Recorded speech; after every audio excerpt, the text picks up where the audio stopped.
Head ఎక్ కి మనము ఏదైతే నార్మల్ హెడ్ ఎక్ ఇస్తామో అదే మెడిసిన్ మనకి బ్రెయిన్ ట్యూబర్ వచ్చిన హెడ్ ఎక్ కి కూడా ఇస్తాం అనేసి. సో దీంట్లో డోసేజ్ అనేది వేరీ అవుతుందా ఎలా, అంటే ఇది డిఫరెంట్ అది డిఫరెంట్ కదా? సో హోమియోపతిలో ఏ మెడిసిన్ ఇవ్వాలి, ఏ డోస్ ఇవ్వాలి, ఎప్పుడు రిపీట్ చేయాలి, 3 పార్ట్స్ ఉంటాయి.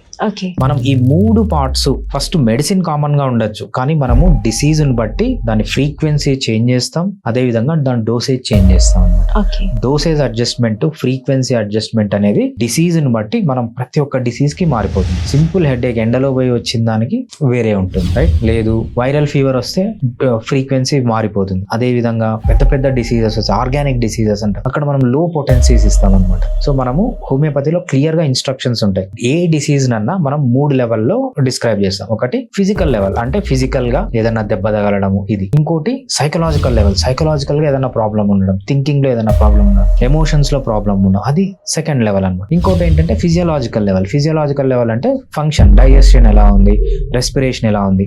సో ఈ మూడింటిని బట్టి మనం ఏ డోస్ ఇవ్వాలి, ఏ మెడిసిన్ ఇవ్వాలి, ఎంత ఫ్రీక్వెన్సీగా ఇవ్వాలి, ఎంత డోస్ ఇవ్వాలి అనేది వీటిని బట్టి డిసైడ్ అయి ఉంటుంది అనమాట.